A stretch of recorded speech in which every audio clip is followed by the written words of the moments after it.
Okay, let's finish up the guide for the 2025 Medieval Total War, the classic. Let's talk about generals and the armies, especially, and this is going to be focused on the campaign map. So we're going to begin with something that I wanted to add in the management video, but I thought that it would be better to put it here. Let's talk about this thing here. These are called the armorer. And you will be very amazed in noticing how detailed this old classical total war was. For example, we have the armorer, and what the armorer makes is improvements for the armor of the troops.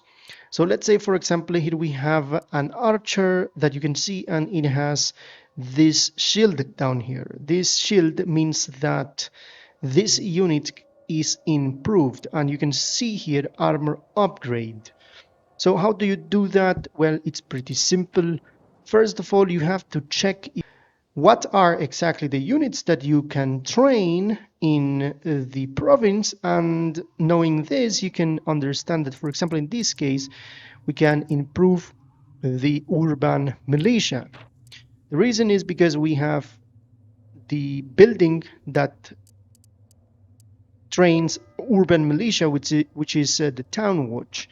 Now, if you cannot see the Italian infantry on the training panel, you cannot improve it. So we're going to drag and drop into the queue.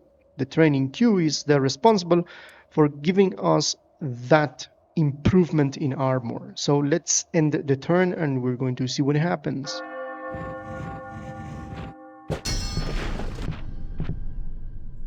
And here we are. We have now the urban militia trained with the armor upgrade.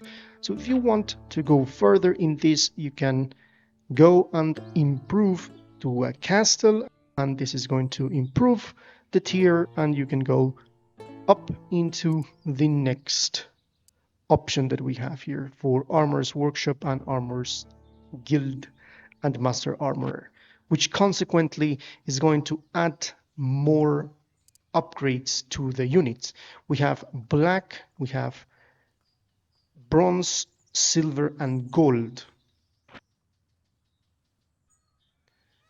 Now it is time to talk about mercenaries. So for example, when you have created an inn, for example, like this one here, you have an inn.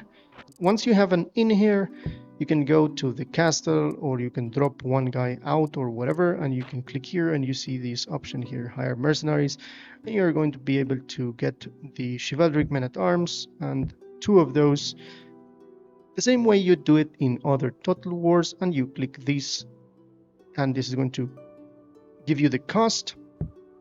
You click those and they are going to automatically appear with a mercenary general already on it, and you're going to see at the side, in the left side of the small card in here, you're going to see a pouch and some coins indicating that this is a mercenary troop.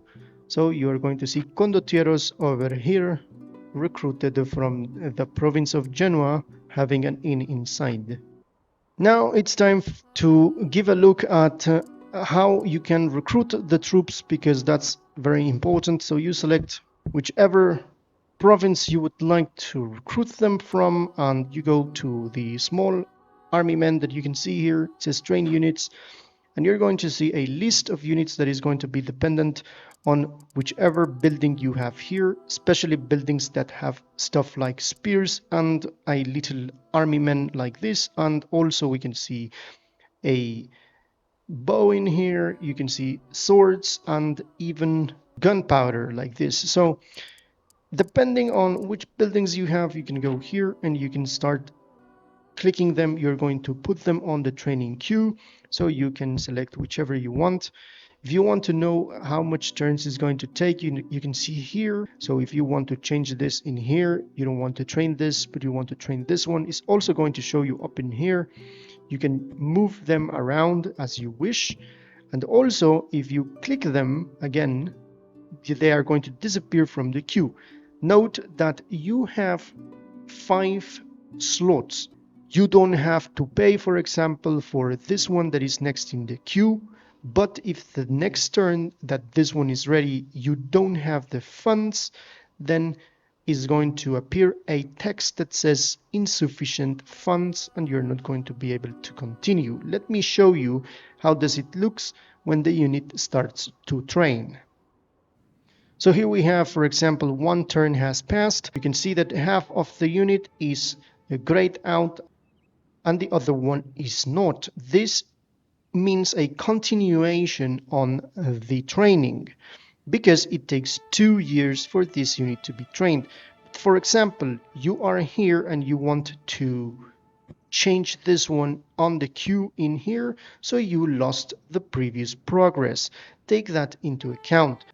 But now, for example, you don't want this unit to be trained anymore, and instead of moving the line of the queue and changing it for another unit, in this case, you don't want the unit to proceed. Let's remember that have passed one turn and you have paid for it. If you can see here, you can see that this unit cost 300. Right now we have 7,806. So right now, if I cancel this in the middle of the training by clicking it, the money is going to be returned. As you can see, right now we have 8,106. Okay, now it's time to talk about the generals. Generals have loyalty. We talked about briefly before. They have loyalty, and for example, this one that is of royal blood has this crown in here. This one has a lot of loyalty, low piety, and this one has this dread.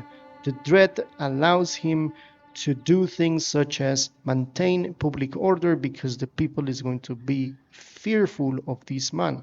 The more dread it has, the more fearful is going to be the populace or the flock, as the manual says. Then the command is going to determine how good is this man, how skilled is this man in battle, and the acumen is going to determine his administrative capacities. But in times of war, the only thing that is important is the command and the dread. First of all, you can drag and drop all these units, and the figurines are going to appear on the province that you drop them. If you take one of these and you drag and drop in the other one, you are going to do the action of merging, but there's another way of merging. Let's say that I drop all of these units all over the place and you don't have the time or the patience to merge all of them. So you just press the province and you press M. By pressing M, all of them are going to be automatically merged in one stack. You can see that the one that is in command is the one that has more stars. The star rating is important. So you would say that Prince Jacob is the one that is in command, and effectively he is. Why is this? First of all, because this one has the biggest amount of stars in command in comparison with these two.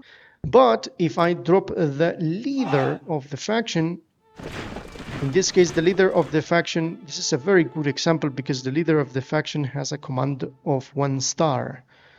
And this guy is the Lord with 2 stars, and this one as well has 2 stars. You would say these two have better command than the Lord, but no. The exception of the rule is the Lord, the king, sorry.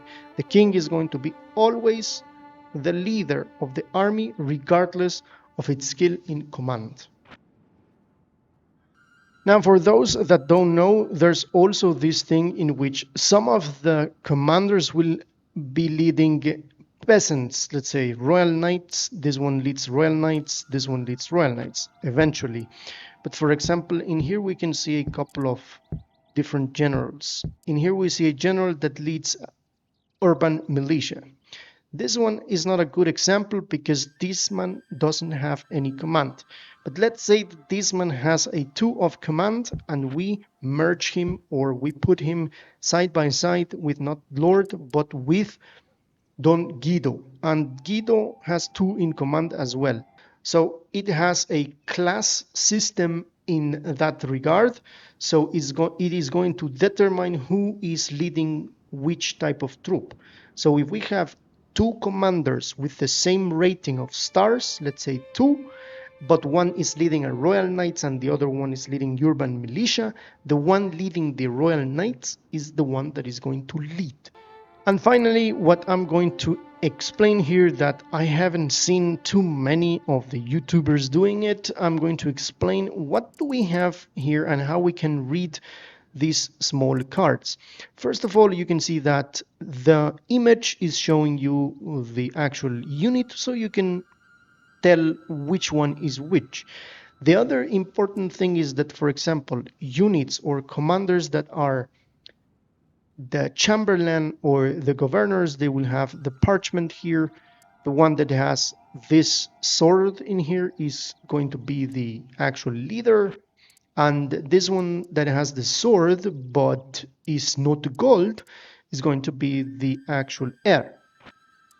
Then you can see the normal ones don't have anything, but down here you can see as well, up in here it says 21 in here, 20 and 60 in here. What this is indicating is the amount of individuals in this unit. The next number that is important is the stars here that we have.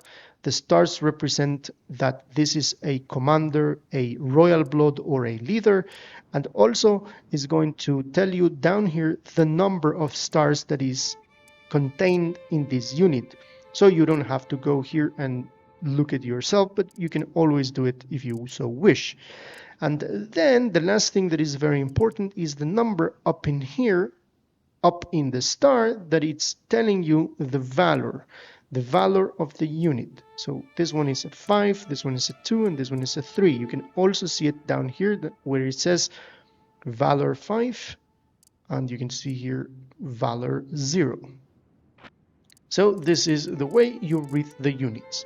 So we have learned how to merge the units, we have learned how to read the units on the review panel, we have learned also about armor and how to upgrade the armor.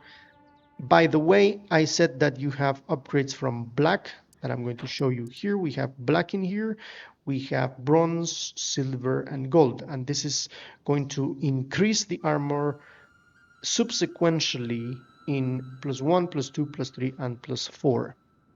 So we have learned also how to hire mercenaries, that you can put an inside, and then you can go here and click here and hire the mercenaries. Each turn that passes, you're going to have the option to get different mercenaries. By just clicking at them, you're going to be able to click here and you're going to be able to recruit them over here. They will appear immediately on the province, and you can see the differentiation that they are mercenaries on the actual review panel and also in here in red. We have learned a lot about the units here. Hopefully this was useful, and all of these guides were very good for you and made you understand a little bit better this classical Total War, medieval Total War. Thank you for watching. See you in the next guide.